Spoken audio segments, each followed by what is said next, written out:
ça et c'est comme ça que ça devait se passer. Mon acheteur a commis une faute et je veux être indemnisé. Je vous raconte cette semaine l'histoire d'une venderesse qui ne décolérait pas de l'échec de sa vente. Le 31 juillet 2015, Madame H consent à Madame Z une promesse unilatérale de vente de sa maison dans la région de Versailles au prix de 835 000 €.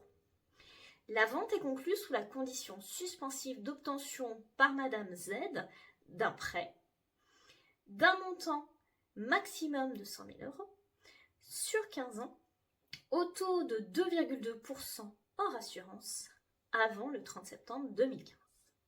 Une indemnité d'immobilisation de 83 500 € était convenue, 10% du prix de la vente, avec une consignation de la moitié de la somme entre les mains du notaire. Malheureusement, l'acheteuse n'obtient pas son prêt.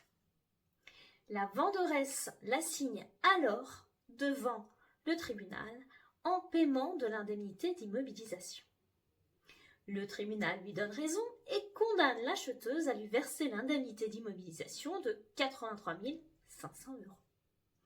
Le tribunal retient en effet que l'acheteuse avait sollicité un prêt de 80 000 € alors que la promesse prévoyait un prêt de 100 000 €. L'acheteuse relève appel et grand bien lui en fasse puisque la cour d'appel infirme le jugement. Elle juge que Madame Z a effectivement fait une demande de prêt qui lui a été refusée. Elle n'a commis aucune faute et l'indemnité d'immobilisation n'était donc pas due.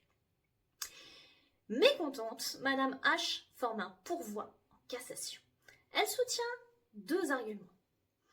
L'acheteuse avait sollicité un prêt de 80 000 € alors que la promesse prévoyait une demande à hauteur de 100 000 € et à un taux inférieur à ce qui était prévu, 2% au lieu de 2,2% prévu par la promesse. Et deuxième argument, elle ne l'avait pas averti du refus du prêt à la date prévue, mais 15 jours plus tard. À votre avis, a-t-elle obtenu gain de cause ? La réponse est non. Dans cet arrêt du 4 juillet 2024, la Cour de cassation rejette le pourvoi, approuvant les raisons retenues par la Cour d'appel.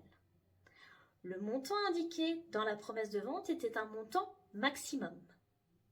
Le taux de 2% indiqué dans le dossier de demande de prêt était une prévision susceptible d'évolution.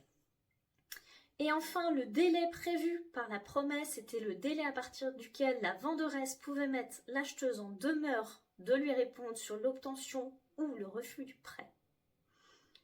Le dépassement du délai n'était donc pas sanctionnable, d'autant que la venderesse n'avait pas sollicité l'acheteuse à ce titre. Moralité, les mots ont un sens. Si la promesse prévoit une demande de prêt d'un montant maximum, solliciter un prêt supérieur est source de responsabilité. En revanche, solliciter un prêt d'un montant inférieur ne donne pas lieu à responsabilité. Si cette vidéo vous a plu, je vous invite à la commenter, à la liker ou à la partager. Vous pouvez également vous abonner pour voir toutes mes vidéos. Quant à moi, je vous dis à la semaine prochaine pour une toute autre thématique.